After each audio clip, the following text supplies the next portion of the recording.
جی میں ایک ڈرپوک شوہر ہوں۔ بہت پرانی کہاوت ہے کہ میاں بیوی ایک ہی گاڑی کے دو پہیے ہوتے ہیں۔ کہاوت کہتے یا بناتے وقت شاید دو ہی پہیے ہوتے ہوں گے، مثلاً ٹانگا، ریڑھا اور سائیکل وغیرہ۔ ترقی تو بہت بعد میں ہوئی ہے۔ اگر دو پہیے دونوں ملتے جلتے معیار کے نکل آئیں تو چھکا، نہیں تو لوڈو والا کانا۔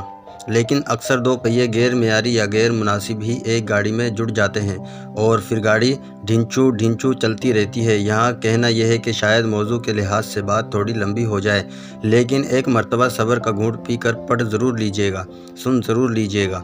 اللہ تعالیٰ نے خود مرد کو عورت پر کفایت دی ہے، اور نبی کریم صلی اللہ علیہ وسلم نے فرمایا کہ اللہ تعالیٰ کے علاوہ کسی کو سجدے کا حکم ہوتا تو میں بیویوں کو حکم دیتا کہ وہ اپنے خاوند کو سجدہ کریں۔ یہاں میرا ہرگز ایسا کچھ کہنے کا مطلب نہیں کہ معزز خواتین کی تضحیک کی جائے۔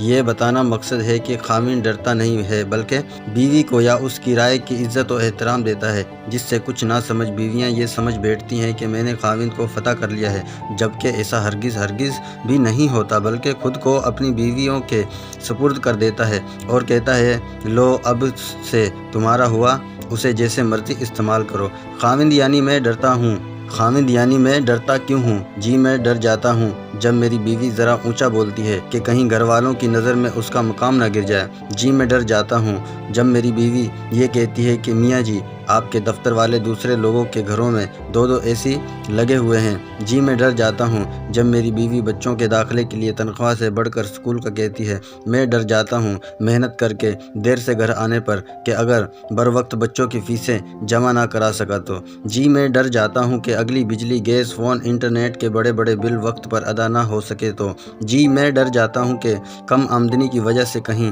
میری بیوی اور بچے کسی تقریب، شادی یا عید پر اچھا لباس زیب تن نہ کر سکیں۔ جی میں ڈر جاتا ہوں کہ میرے بچے مالی کمزوری کی بنیاد پر معاشرتی دوڑ میں پیچھے نہ رہ جائیں۔ جی میں ڈر جاتا ہوں کہ بیوی بچوں کا خیال رکھتے کہیں والدین کے حقوق ادا کرنے میں پیچھے نہ رہ جاؤں۔ جی میں ڈر جاتا ہوں کہ برابر کے بہن بھائیوں کی نظر میں میری بیوی اور بچے کمتر نظر نہ آئیں۔ جی میں ڈر جاتا ہوں کہ اچھی خوراک میسر نہ ہونے کی وجہ سے بچوں کو کہیں ذہنی یا جسمانی کمزور نہ رہ جائیں۔ جی میں ایک ڈرا ہوا، خوف زدہ انسان ہوں، لیکن میرے معاشرے کی معزز خواتین اس ڈرے ہوئے اور خوف زدہ انسان کو اور مت ڈرائیں، بلکہ اس کی مجبوریوں اور پریشانیوں کو سمجھتے ہوئے اس کا ساتھ نبھائیں، تاکہ وہ بھی زندگی جی سکیں، نہ کہ صرف زندگی گزارتا ہی گزر جائے۔